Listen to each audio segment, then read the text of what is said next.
Founder and MD of Thankyou, the incredible Daniel Flynn.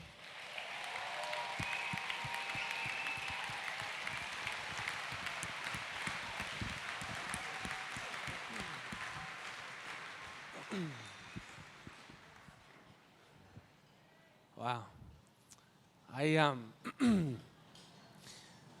want to say thank you to every person who's turned up here tonight. Some of you are not sure what you've come for, change in the game, whatever that looks like. But before I jump into some of the content, and I have got up pretty early, but considering the amount of alcohol sponsors we have, we thought it would be better if I got up early. But I want to say thank you to our team because I walked in here today at 1 o'clock for the first time to see the venue and the setup, and I walked through that foyer, and I'm not sure if anyone else felt this, but when I saw that for the first time, what the guys at Boom did, I was so blown away. The excellence, the work they did there, and I walked into this room and I looked around, and the guys, we talked about what it would look like, but seeing it for the first time, I was like, wow, this is an incredibly humbling moment, and these lights, I think they look beautiful. Someone told me, they took 18 hours to hang. Like bulb by bulb. And one of the guys hanging them got a little bit too close to the electricity. He's okay. But Steve literally did visit the hospital that night. So a lot of work's gone into that. Just to clarify, Steve is okay. But so much work has gone into the detail in this room. And, I want to thank Mike and Liz, the stylists and production crew, who pulled this together.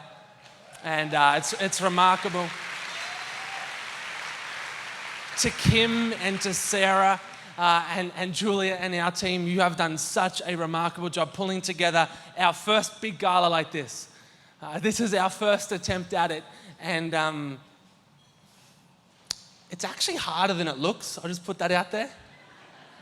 Just out of interest, who here is married? Okay.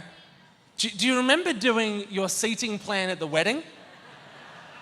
How hard was that? The parents get involved, the mother-in-law, father-in-law. Yeah.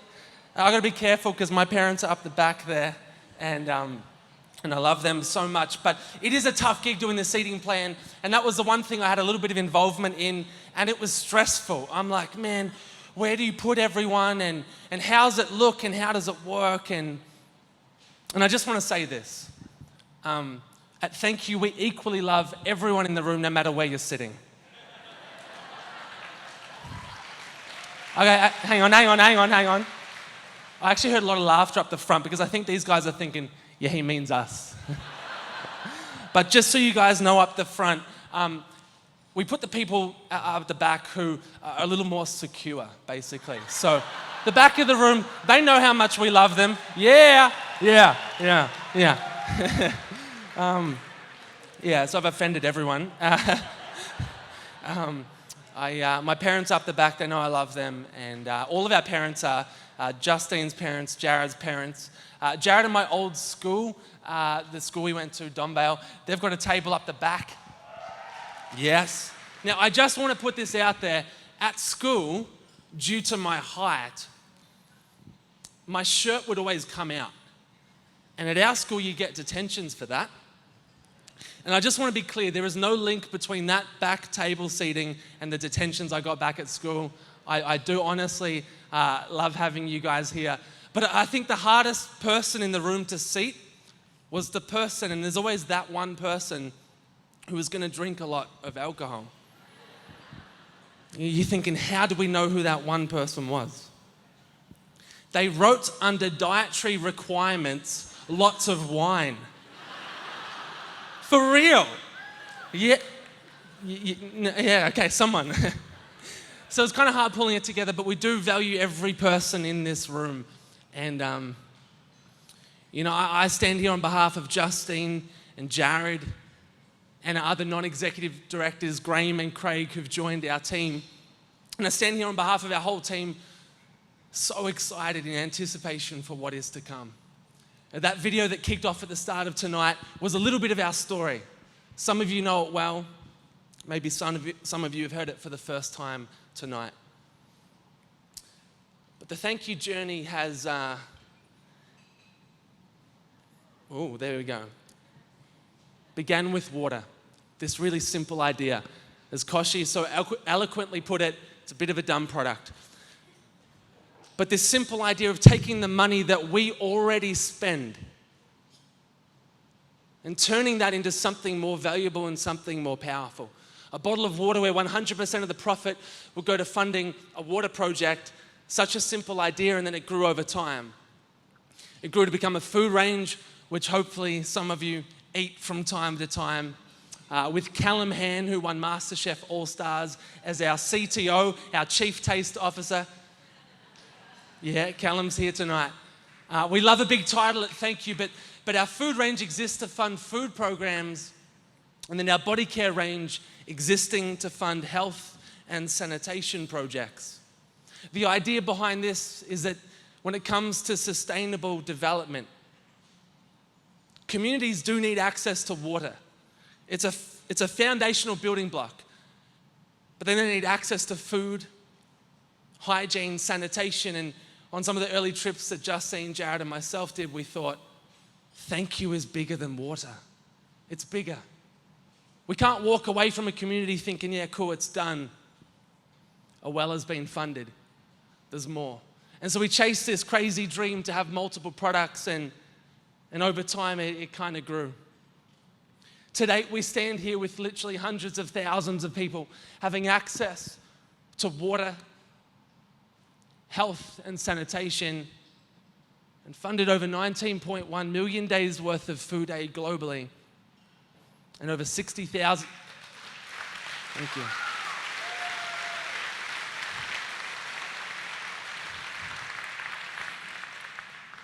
As well as our global reach is the local funding. Over 60,000 meals funded through one of our great partnerships with the Salvation Army, who are here tonight in the Hamadava Cafe. And we love this thought that Thankyou has this local impact, global impact. And I think what inspires us is the stories of individuals whose lives are different now, because each of us got to play a small part in that process. Now, some people in this room are probably into numbers. So I'm going to put some numbers up there. The video said $3.3 million had been funded to our programs, and it was correct. But that video was shot a little while ago, month and a half ago. Our funding continues to go out every single quarter. So as we stand right now, over $3.7 million has gone to funding life-changing programs in 16 countries.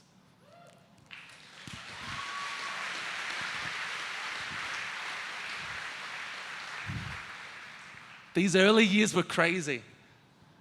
You nearly can't even see it, but year one was, we raised, after working really hard, volunteering nights and weekends, we raised $7,500 profit. Yes. Get ready, year two, $7,800 profit. Massive growth, right? Year three, $21,000, it started to pick up. By year five, over $500,000 had been raised. And now year 7.5, which is where we're at tonight, over $3.7 million has been raised. And my thought is this: it's beginning to work. We dreamed of this at the start, and now we're watching this trajectory grow. And the reason it has grown is because so many people backed this. That video, I mean, it showcased a few great people, but there are thousands, tens of thousands of people who have supported Thankyou. There are suppliers in these rooms who have literally come up with their life's best work in manufacturing, creating some of the most remarkable products with our team to get them to market. And when I say this works, you could have argued, well, a couple of years back, didn't it work? You had a bottle of water, sold at a few outlets, 7-Eleven, few independent stores, and you funded some projects. Wasn't it working then? But as we stand here, some of our products, like our hand wash, are ranked number 1 and 2 in the category.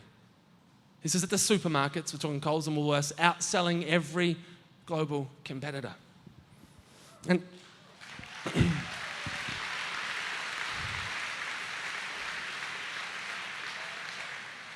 When we launched with the supermarkets 2.5 years ago, people said, you guys are dreaming. You're now moving not into one, but 3 categories. You're up against multiple global FMCG competitors. It's going to be tough. When we launched, people said, actually, you do realize there is no, and there wasn't at the time, and there still isn't today, another large FMCG company that uses the same brand across beverage, food, and health and beauty. And someone had to explain it to me. It's like Unilever own Lipton iced tea and Lynx deodorant.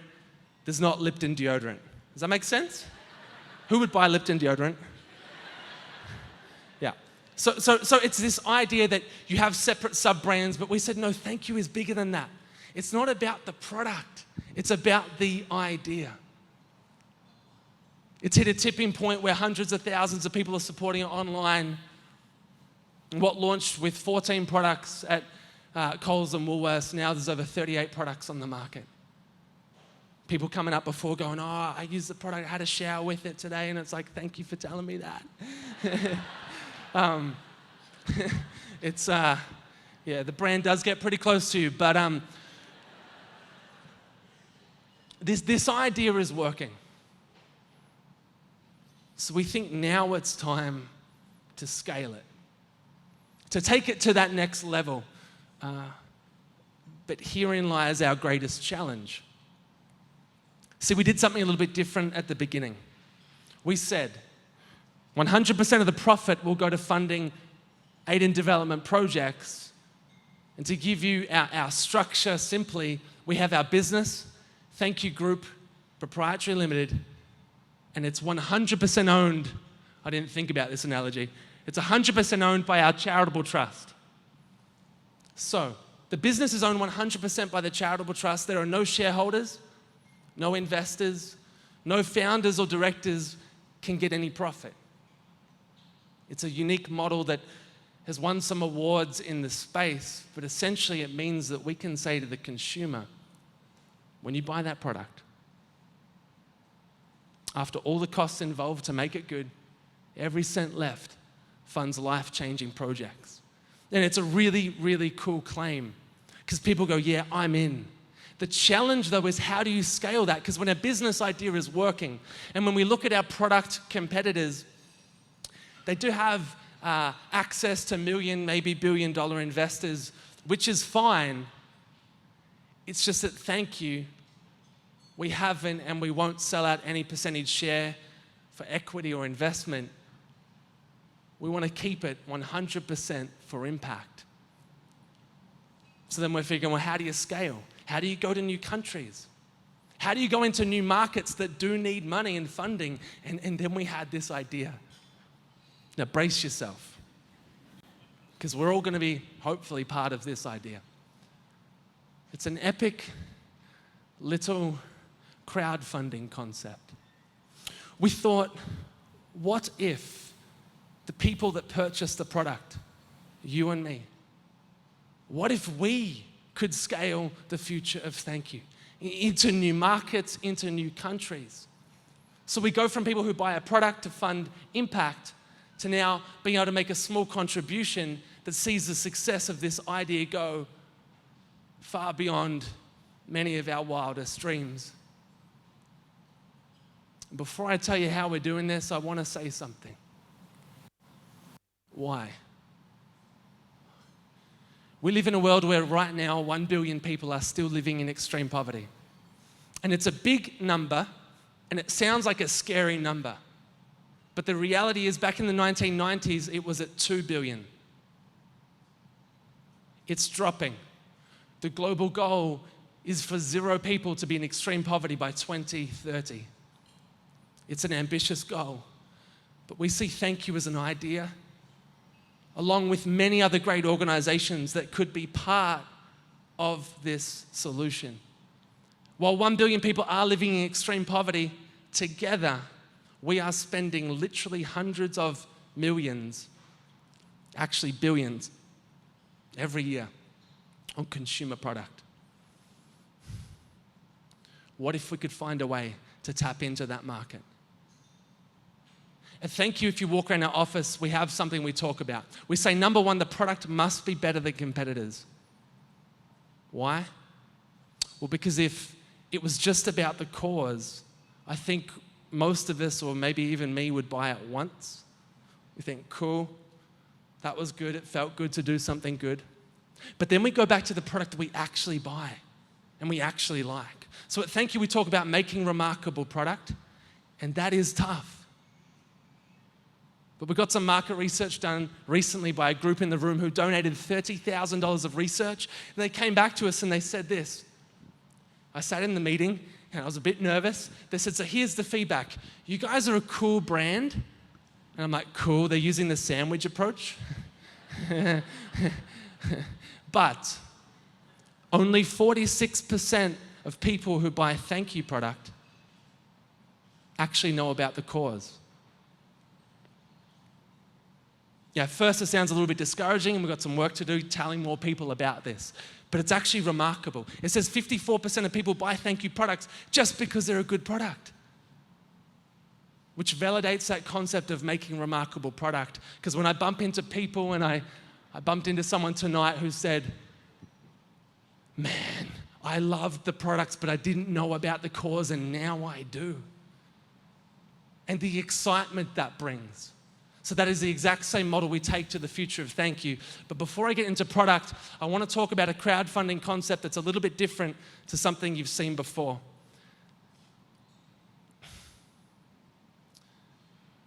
For the last 7 years, I've had this crazy opportunity along with Justine and Jared and other team members to share the Thankyou story.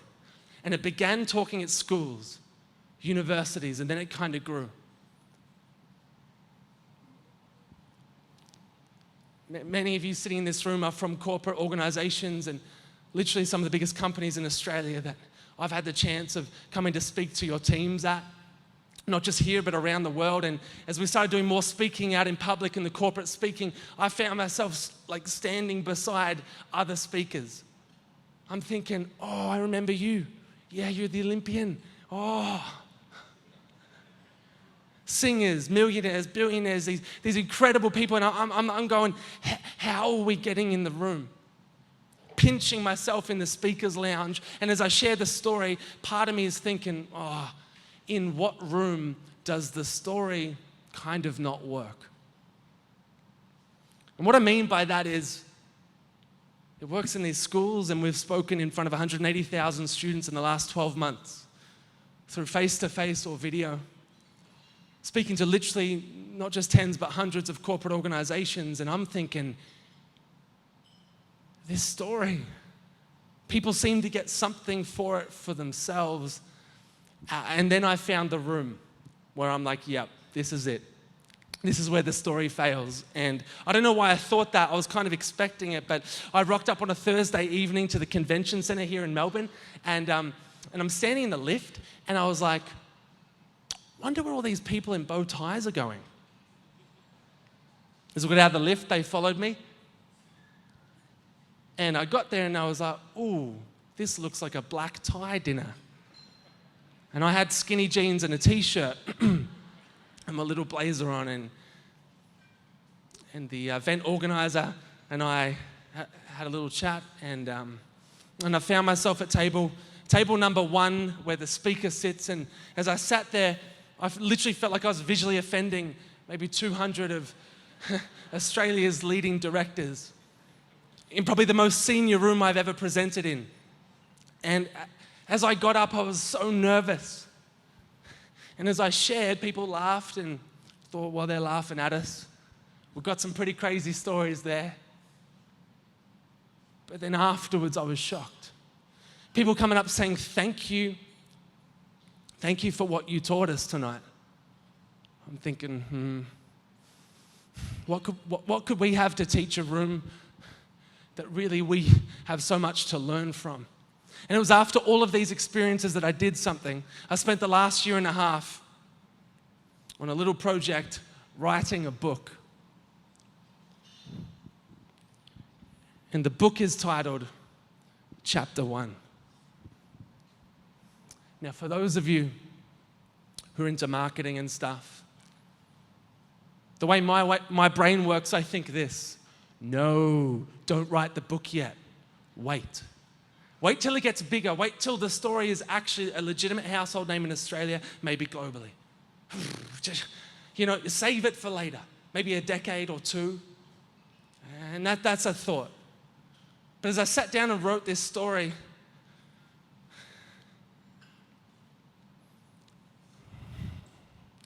I realized something. I often read books, and they're from people or organizations that have made it, and they're so established, and I find myself sitting in my room thinking, wow, that was so inspiring, but it just seems so far away. You've made it, you're talking in hindsight decades later.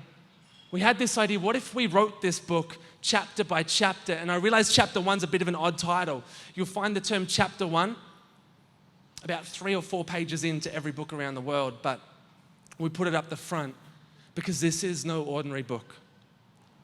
100% of the profit from chapter 1 will fund chapter 2, the future of Thankyou. And as we read the past, and this is pages of, yes, the Thankyou story, but anything and everything we've learnt along the way. And we thought, how incredible would it be if the consumer, each of us in this room, the supporters of Thankyou could learn more about the history and at the same time be funding the future. And we take readers from simply playing the role of a reader to playing the role of a social investor. I'm going to come back to this book in a minute, talk a little bit more about that. But I want to talk first about the future of Thankyou. What is the future? Well, it begins with the launch of Thankyou Baby.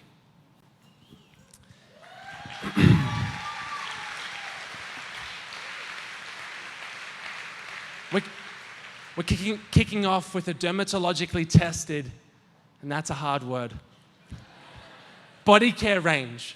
Something that we are so proud of and have worked with a group of incredible mums in this room, influencers, many different backgrounds, to put together a range that is literally going to shake up the market.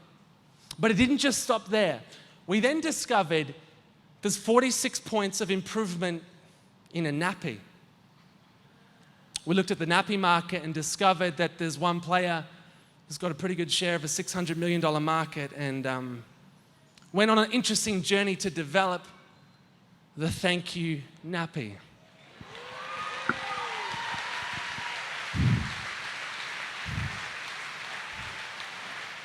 Now, this is a design-led product. Our team have literally challenged so many different conventions, and tonight I'm going to be talking about crowdfunding the future of this idea. But what you see today is most of the concept. A few of these little things have been tweaked a little bit in case, a competitor got it before it went to market. But this is the concept. And as young parents, as we change nappies, we change the world.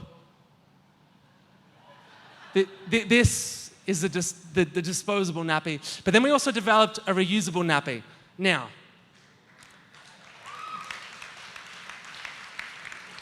nappy companies don't usually do this. They sell disposable nappies, and if they sold reusable, well, then people would need less disposable. But at Thankyou, we want to bring people the opportunity, the chance to participate however they want. Now, for some of you in the room who know us personally, you do know that Justine and myself have a son, Jed, and he's 8 months old. He goes through a few nappies as well. But we started developing this range before Jed was even thought of, you could say. And we began on the baby body care progression because the hand wash and the body washes, they're leading the market. So the natural progression was into baby. But the more we dug into this, the more we got kind of mind-blowing. Now, just a quick one. I was never going to be one of those dads. You know the dads that just put photos of their kids everywhere? I never understood it until we had our son, Jed. And I've turned into one of those dads. So this is our son. And I'm not sure, how many parents in the room? and so much respect for how you do things like staying awake and stuff. And I don't want to brag because that's not right, but this probably is the most talented kid in the world. And I say that with proof, right? On day 2 at the hospital, he smiled. Yeah, okay, now I'm hearing some words. Okay, the midwife said, it's not a smile, it's wind. That's my son. It's wind. Now, I have a photo. This was taken a couple of days later. Can you just let me know, is this a smile or is this wind? That is a smile? Yes. All right. So we've been changing a lot of nappies and stuff like that, developing, product testing, all that kind of stuff. But, and I realized that in this room, everyone has a different birth story. I made a little mistake going to the hospital. We checked in, Justine checked in, we're all relaxed, it's great. Midwife said, do you guys need anything? I was like, yeah, I've got a sore back. I'd love a Panadol. And the look on everyone in the room's face. Anyway, so that was my mistake. But I realize each of us have a different story for those with kids. But as we went through this, I just remember thinking, gosh, knowing what I know, the fact that every 90 seconds a mum dies in childbirth globally, and the fact that 2.9 million children, or babies, will die within their first month. 1.4 million of those could be saved by a single vaccination. And they're just numbers until you realize they're not just numbers. As we went through our journey, and I'm not going to share it all, but there's one moment where I feel blessed that we live in a country where they can press a button and in comes everyone. And I just remember standing there thinking, oh, dear God, I just want a live wife, a live son, I'm happy. Now I realize everyone doesn't get that, but I was lucky enough to get that. And it was touch and go for a minute, but we walked away from that moment and Justine and I both went, this is so crazy. I mean, imagine that thought that, yes, a mum dies every 90 seconds in childbirth. 99% of those deaths are in developing countries. But imagine going through and you got your best mate there and you lose them. And I don't even know how you process that. But the other thought is, well, what if you get through that process, you're holding your little son or daughter there and you're like, yeah, this is awesome. And then a month later, a month later. And I look at that and our team look at that. Then we look at literally the hundreds of millions of dollars. $600 million that's spent on nappies in this country. Literally billions globally. And we see an opportunity. Now, I've talked about product, but I want to play a clip to talk about the first programs that the Thankyou nappy and body care range is funding. And I want to say this to each person in the room. At Thankyou, we are very careful in our marketing. I don't even want to call it marketing, just in our communication and our storytelling, we never want to guilt anyone. When you buy our products, it's a positive experience. The brand is Thankyou. Thank you for partnering with this. Thank you for making a difference. But our team sees the stories and it drives us. And I want to share some of these with you tonight. And I realize at first it's a bit confronting, but there's hope. So we're going to go to the video of the first programs that we'll be funding.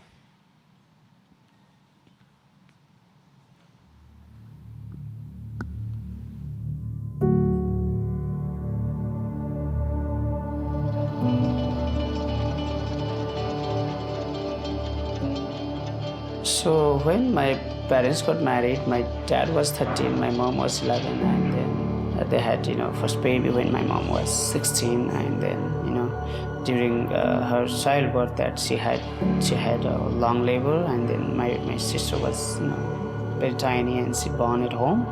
Placenta did not come out for 2 days, and so traditionally they used to put like a garden hose, which is a metal, if the placenta is not coming, which is culturally accepted in many communities. So they put garden hose for several hours and she felt very, very, very painful. Fortunately, that placenta came out, and she felt, she survived through the whole, she get the new life. So that was her, story, and then that really inspired me. Why not, I serve more mothers, so they don't have to suffer what my mother had to suffer. Do you need anything a couple of seconds? Okay, I'm okay.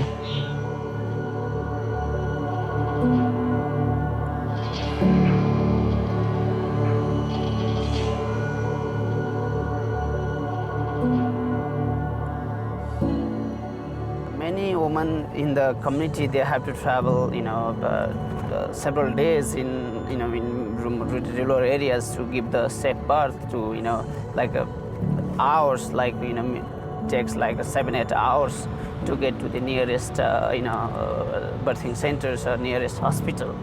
And in rural, remote areas, it takes even several days to get to the hospitals.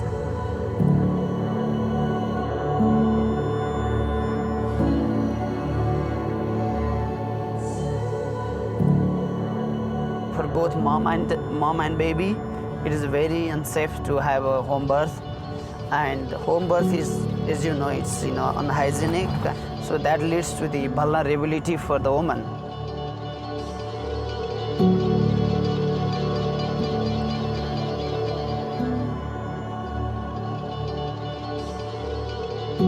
पहिला सुत्केरी हुँदा घरै सुत्केरी भएको परे अब घरै hospital जानुहुन्न भन्नुहुन्थ्यो के बाबा आमाले त्यसपछि आइएन जन्मेपछि बाबुमा मात्र खाएनन् दुईटी बच्चालाई हल्का मात्र खान्थे 3 दिनपछि दुईटी बच्चाले चाहिँ राम्रो खाँदै थिए अनि 4 दिनको राति एक्कासी नानी चिग्रेर रोथ्यो अनि के भएर रो भन्दै यताउता गर्दै अब यहाँ गाउँघरको चलन नरन गर्ने भन्ने हुन्छ गरे त्यो नगरेसम्म ननिकाल्ने भन्ने अनि त्यसपछि हस्पिटल पनि ल्याइएन अनि पछि त्यही 5 दिनको बेलुका 5 दिनमा नरन गरेपछि बेलुका साँझमा हिँडाल्ने भनेको यति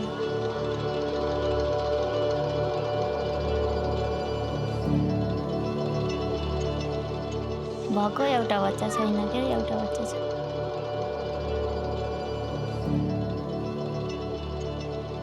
अब घर आउँदा स्वास्थ्य संस्थामा चेक गराउने आइएन आफ्नै कमजोरी भयो त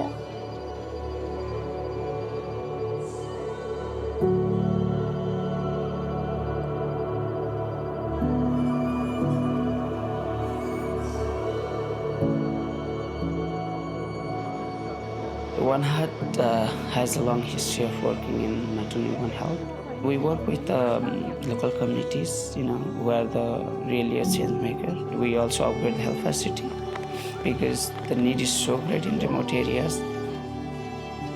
गराइसकेपछि नानीको अवस्था मेरो स्वास्थ्य राम्रो भयो सजिलो भयो अनि दुईवटा बच्चा थिए यहाँ गराएर एउटा बच्चा बाँच्यो वहाँ गराउँदै यहाँ गराएर दुईटी बच्चा बाँच्नु थियो होला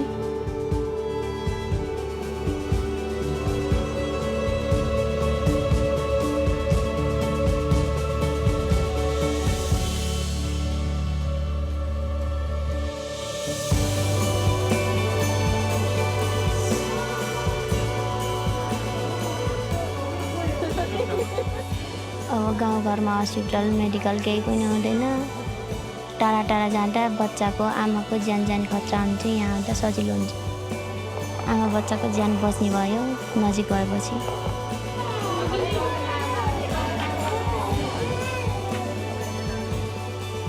It's very important to have the care nearby their home so they would come easily. Those facilities where we are supporting, they provide the vaccination service and immunization service. We see that if women coming for individual care, they would come for the delivery. And if they come for the delivery, they would come for the immunization. Since we started here from last 2 years, there was no maternal death in Bali.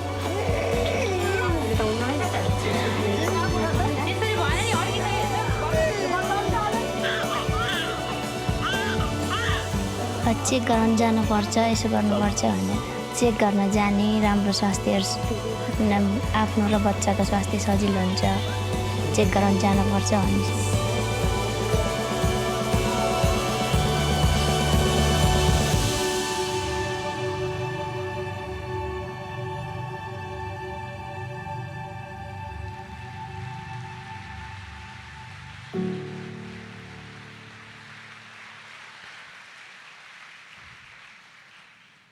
There are so many incredible parts of that clip and that story, and I want to say thank you to Aylin and Pete, who traveled to see the work, and Arlene, the founder of One Heart, who's here tonight. This model is so innovative. Thank you for coming. This model that One Heart have tapped into is so innovative that literally groups all around the world are looking to it. There's a little number that you might have seen. In the past 3 years, no maternal deaths. 0. In the last 2 years, no infant deaths. And while pregnancy and childbirth is complicated, these guys have a track record in delivering, and we are so proud to back this and to back boldness like Syria, who he said he'd been there for 7 years. He's committed his life's work to this, and he is as passionate about what he does in Nepal as what we do here. The same for Arlene and the whole team that we've met. And we love that thought that we can partner with remarkable groups to bring remarkable impact. What's the impact look like? Well, in the first 3 years, if the products go okay, and by okay I mean very average, make around $3 million profit. But if the products take off and Australia backs it like they've backed some of our other products, in the next 3 years we could raise over $20 million that will literally impact the lives of millions of mums and bubs. Our team get excited by that thought. And this is just a profit from the Thankyou baby range here in Australia. See, the one question I get more than any other question is, have you guys ever thought of like Thankyou in another country? Like, could it work in another country? And the question is the assumption maybe we've never thought of it. And the answer's always been this: well, you know, we'll see one day. But there's more to that story. See, at the year 3 mark, Jared Jussie and I will never forget meeting the CEO of one of the largest retailers in the world. 55,000 stores globally, 10,000 in the US. And him and his leadership team loved the Thankyou water concept and thought, let's get this going in the US. And we remember that day because I got straight off the phone and I called Craig, who was one of our advisors at the time, now on our board. And I'm like, Craig, America, 10,000 stores, 55,000 globally. He's like, calm down. It may not be the right opportunity. Thinking, who's this guy? Hung up the phone, who's this guy? He had a lot of wisdom, hence why he joined the board later. A lot of wisdom. See, we weren't ready, and when I say we weren't ready, it wasn't that we weren't ambitious and we wanted to, but we had not yet proven the Thankyou concept. All we had was a bottle of water, and if that scaled globally, that would do something. But remember, communities need more than just water. They need access to food, health, sanitation, maternal health programs, so we waited. We didn't jump at what could have been literally the deal of a lifetime. And we spent 2 years in development here, developing the food and the body care range with a goal to get it stocked in Coles and Woolworths. It's kind of like fantasy stuff. Would it ever work? We hoped so. And we stayed here and we worked on this dream, and it worked. You heard the numbers earlier. And that was the first of many opportunities that have come to take Thankyou into another country. But each opportunity that came with a little bit of a caveat. Structure needs to change, shares need to be sold, or whatever it looked like, and for us, we felt it wasn't right. But what I'm announcing tonight is the first step. And while it may seem small, I tell you it is not small. It's a giant leap for us at Thankyou. As we launch Thankyou, the entire concept in New Zealand.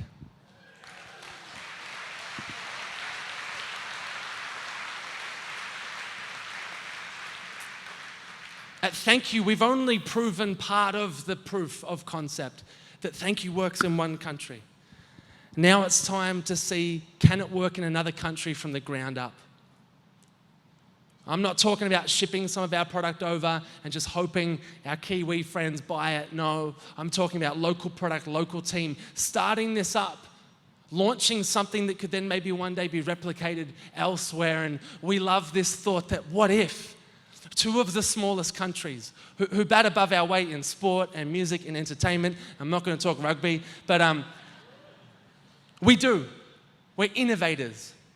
What if we could take this idea, prove it works in both countries, and then take it globally? And when Xero came on board as a sponsor for tonight, yeah, I was pumped. Not just because of the money that actually helped cover this. Our CFO was super pumped, but I was pumped because it was Xero. And for those of you who don't know, Xero, an incredible company, started in New Zealand. This really simple idea to change the game in accounting, and they've done that.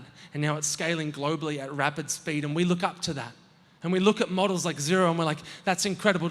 So to be partnered means a lot more than just tonight's event for us. Innovation comes out of Australia and it comes out of New Zealand, and it's taken around the world, and we hope to go on that trajectory. Now, I can't talk too much about New Zealand, but I can give you a little flavour of New Zealand. The meetings have been remarkable. We actually had an email one time from this guy, Ben. He's like, hey, I really like Thankyou. Are there any jobs available in Australia? Looked at his resume, thought, ooh, maybe we should talk about New Zealand. And we did. Ben came over for an interview here, and he did an interview. And while he was doing an interview in our office, he walked past, and I was sitting on the couch with Zach Rosenberg, who's here tonight. And I'm sitting on the couch talking to Zach about funding and how we need to get some philanthropic funding. And he's like, what sort of things do you need funding for? Like, we're sitting on the couch. I'm like, oh, see that guy we're interviewing? Yeah, his salary would be good. We'd love to fund that. We sat down with Ben, and he made the jump, and it was an incredible jump, I think, anyway. And he left the leadership team of,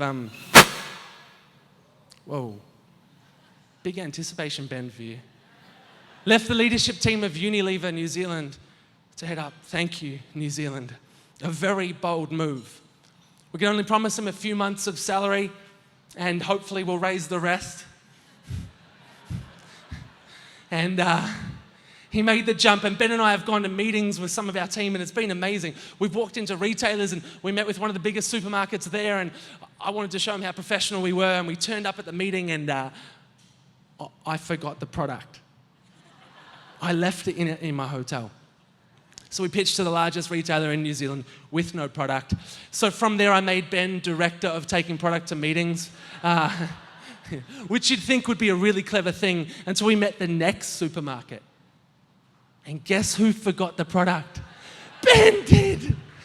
He's meant to be professional. And so anyway, we got through that, right? We've taken product to other meetings, but we've both walked out of these meetings pinching ourselves, thinking, they're seeing what's working here, and there is so much potential for New Zealand. If you know our organisation, you know we do some bold campaigns.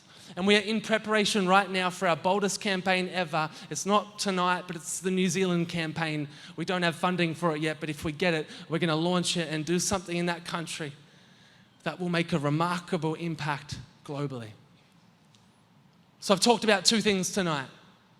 The launch of Thankyou New Zealand and the launch of Thankyou Baby. Two big, ambitious dreams that could raise literally tens of millions of dollars and impact people around the globe. But I also mentioned I have some challenges around funding. Now, I say challenges. People like Craig and Graham on our board say, no, these are opportunities, and they are. Opportunities. See, we're going to need something to launch Thankyou Baby in New Zealand, and what is that something? Well, how long's a piece of string? Some brands have millions of dollars to launch a new country. That's just the country. We know that in Baby, we come up against competitors, and one or two in particular that are spending literally millions every year on marketing. People in the industry have told us that from the moment we make this announcement and try and crowdfund the future of it, they'll set up a team with one goal: to disrupt the launch. Why? Well, it turns out that if you move into a market and you take 0.5%, maybe 1%, people get a bit upset by that, and they throw a lot of energy to kind of stop that. But when you go after 5% or 10% or 20% market share, it turns up the heat a little bit. And at Thankyou, we know why we're going after this market.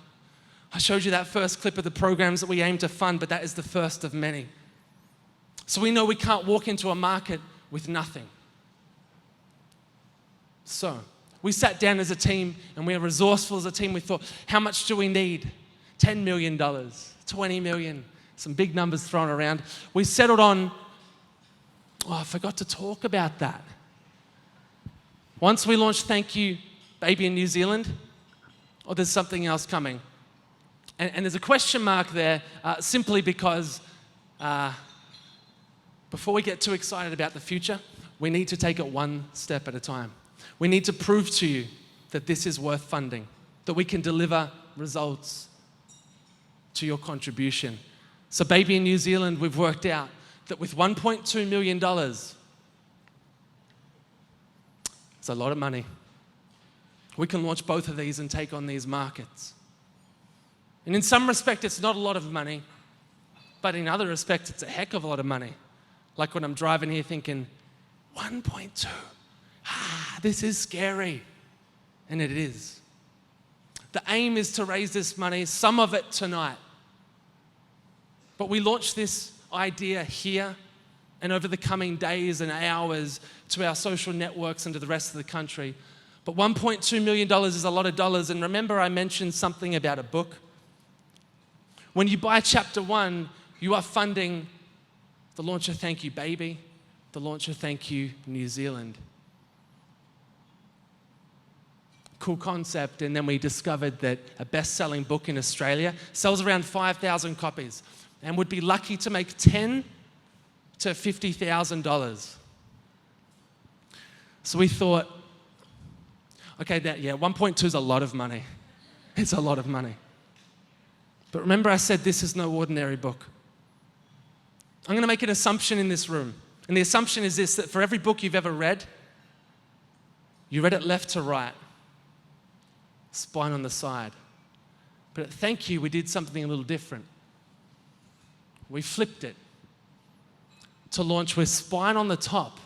And when you open it, you read landscape down the book. Now, before you freak out, we've done our research on this. No book globally has ever worked in this format or hit any bestseller or any status. That's research number 1. Research number 2, book retailers give vertical aspect, not horizontal. Point 3, and this is more my gut feel research, millions of us readers are used to the way things have always been done before. So if you're going to release a book, you must do it the way it's always been done.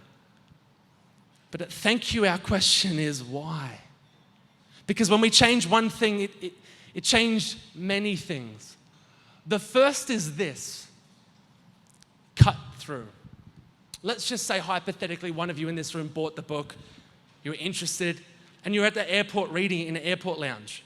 Now, if you're reading a normal book, it's invisible in a market of millions of books, but the moment you open chapter 1, it's visible. People are like, what is Koshi doing? What's he doing? It looks different. So that's good for us, but here's the win for you. There is a chance you may not even open this book in public. Why? Because it's uncomfortable.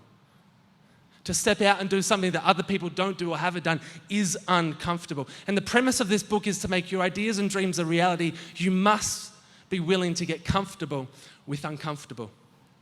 To make your ideas and dreams a reality, you must be willing to challenge your thinking regularly. And this book is a challenge to your thinking every time you pick it up. But I propose this, and I write it in chapter 1, that by the time you're at page 5, maybe page 10 for some of us, you'll discover something. This isn't that weird. Why? Because every book you've ever read, every Word document you've ever read, you read it in this format. We are used to Word document and pages in this format. This is not that strange. I actually put these thoughts in there. What if it's quicker to read? What if it's more comfortable? Now, some of our staff, who I must disclose are on the payroll, they thought it was more comfortable to hold. But we take this risk knowing that you may never read our story, but we take this risk because the book is a metaphor for all of us, that we must be willing to challenge our thinking. And it doesn't just stop there. The book launches with no RRP. It's pay what you want. You could pay $1. That would be bad. You could pay $10. You could pay $10,000. You could pay $100,000, because the question isn't how much do you want to pay for chapter 1. It's how much you want to invest into chapter 2, the future of an idea that we think could change the world we live in forever. Now, we launched this book tonight, Pay What You Want, and maybe, hopefully, someone in the room, chips in some money. We did some research. Get this.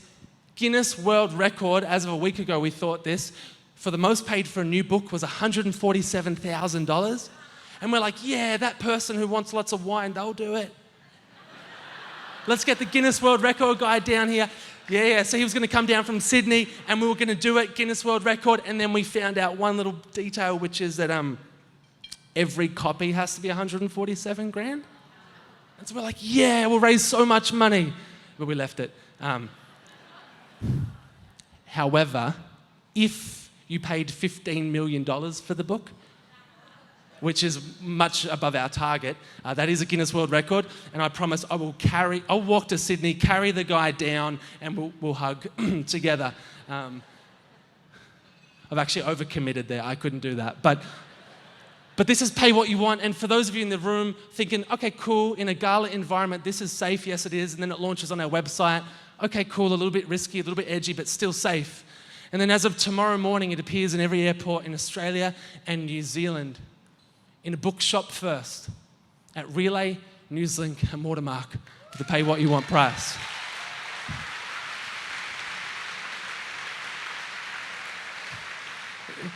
This meeting was remarkable.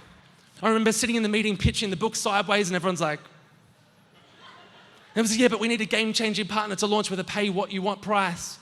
And then two of the guys in the room start saying, no, the barcode's linked to the retail price. You can't pay what you want. And then Shane taps one of them and says, mate, if we're going to change the game, we're going to have to think different.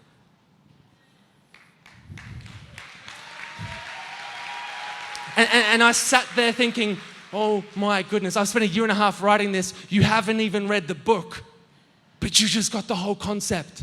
And we left the pitch, no, nothing's going to happen.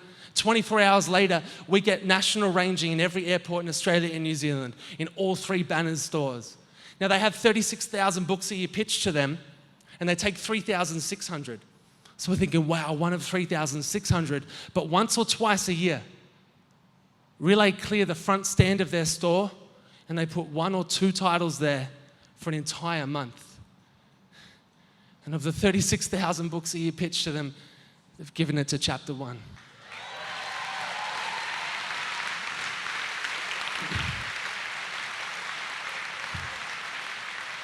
Relay have donated light wall space, and then 2 media partners, QMS and O Media, have come on board for a national campaign. And I saw the numbers, and they're unbelievable, and I thank you so much for that, to get this story out there and to grow this campaign. So yes, it launches in this room, but then it goes to market. If you head into, that's the ad appearing on QMS and O Media. But if you stumble across this in your local airport, you might come across this at the counter. Most paid for a copy of chapter 1 in this store. This is on the front counter. Now, Barry Hamilton,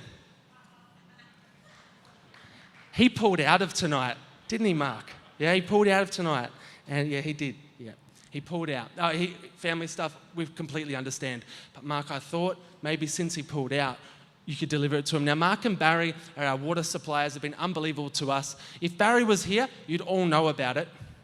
He's very exuberant, and so Barry's up for $800 if you want. And Mark, if you want to add zeros to that, you do that. Our graphics team will talk to you. But you can do this at the airport, and it's kind of crazy. Pay what you want. Yeah, we're asking, what would you invest into this idea? The book has a little message in the background. If you spun your head the other way, you would have seen it. It says you have the power to change stuff. Now, my mum, who's a primary school teacher, wasn't too happy with the word stuff because students aren't allowed to say it, but we talked about it. Mum's okay with it now. And here's the thing. It was going to say the world because each of us do have the power to change the world, but sometimes it's a bit lofty. What is stuff? Your career, your team, problems you see in the world. We all have the power to change things. And I think at Thankyou, we've kind of tripped onto this concept. And tonight, we're putting the ball in your court, saying you have the power to change stuff for Thankyou. To take us on a journey, a trajectory into a new country and a new market. And we're throwing this open to you and every consumer, hopefully, who's ever backed Thankyou before. And as I was preparing for this, even this morning when I woke up, I was scratching my head. Because I was thinking, how do you present to a room like this with so many different backgrounds in corporate, in business, in media, and just so many different facets? How do you present this book, this concept? And I thought it was important to say this. Why a book? Because we don't just need money. Money does launch new things, but we need buy-in. We need people to understand the concept. We need people to understand what Thankyou is all about. And tonight, I'm asking you just to think, well, maybe I could get one for some friends or family. Maybe for my team at work. Or maybe our organization could get it as a gift for customers. Why? Because every time you do, yes, the funding backs the future of Thankyou, but you're also helping grow the story. As I sat down this morning, getting ready for the day, I was just Googling stuff, and I was trying to think about a picture, and I found this on Google Images, and it turned out it was a video, and I'm like, yes, that's nearly exactly what I wanted, and I should have been way more prepared, but I wanted to put this up here to show you this thought of tonight. Because as we present, yes, a book concept to you, and a wild crowdfunding campaign. We don't realize this, but this is no ordinary warehouse. They used to build tram tracks in here. It was a steel refinery or something. It's a heritage listed building, and literally they used to build tram tracks, and that doesn't sound that cool. But without tracks, the tram couldn't go down the line, yes. But what we're presenting tonight essentially is a track. That one day the Thankyou concept and brand can literally head down. It's a track, and we're asking, what track could you make for Thankyou here in Australia, in New Zealand? What track could you set that one day Thankyou, one day soon, can come into that place this idea could grow? And when you think of your life, you might think, oh, I know that person in Sydney, Brisbane, another part of the country. Or you might even think, what about that person I know in America or Asia or around the world? What if I sent that track that way? And then we think, oh, well, hang on, someone in America or the UK or Asia, they'd never be interested in this because it's a bit of an Australian thing. They probably would never buy it. But Thankyou is not an Australian thing. It's an idea that started here, but it's a global concept. And point two, yes, people in other countries probably wouldn't buy it. But if you bought it and gave it to them, they might read it. And this is a little picture I saw in my head, and this is us here in Australia. This little idea of these little tracks, these little things that go out around our country and then around the world. Why is the book stocked at airports? Every airport in this country, because you can't stop where a book could go. And we invite you to come on this journey to help take this little idea further. Yes, we need funding, but just as importantly, we need this idea to grow. I want to finish on something I mentioned at the beginning. The global goal is that by 2030, extreme poverty will not exist. And by 2030, I'll be 42, Jed will be 15. It's a long time, but it's not a long time. And as we sit in here in this room tonight, I feel like if I do my job right, the vision we have of a second chapter, maybe a third chapter, maybe a fourth chapter, maybe a fifth chapter that the reader gets to fund the future of. Maybe as this continues to grow, I don't keep writing. Why? Because for myself, Justine and Jared, we are so humbled to be part of this, and this is bigger than the people that started it. It's bigger than the people that run it. And there's 880 of us in this room, and I think if we back this could go further than any of us dream of. On the 6th of July, 2015, Jess, our people and culture manager, married to Jared, our co-founder. We have a lot of relationships happening at work. And actually, they are expecting their first baby, could be tonight. But anyway, it could be, but a few weeks. She sent an email, she said, hey, we've got our new interns starting, and I have one question I want each of the team to share with the new interns.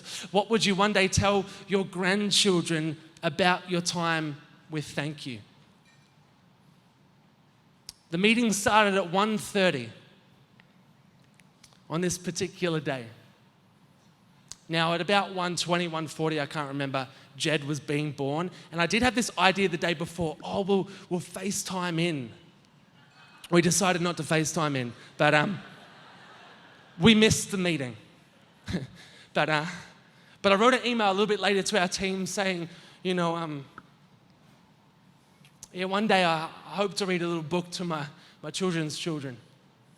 It's not a book that I wrote, it's a book that we wrote. See, we used to live in a world where extreme poverty existed, where people didn't have basic access to human rights like health and sanitation and food and water. People used to die from not having access to things we take for granted every day. Yet I got to be part of a group of people, and we wrote this little story. And we each made a contribution, whatever that looked like. But as it grew, the world that you live in now does not have extreme poverty. And who were we? Well, we were a couple of university students. And then we became tens of people, hundreds of thousands, millions of people. Soon tens of millions, hundreds of millions globally, each playing a part. Some of us giving up a career to this, others making a contribution like the single purchase of a hand wash.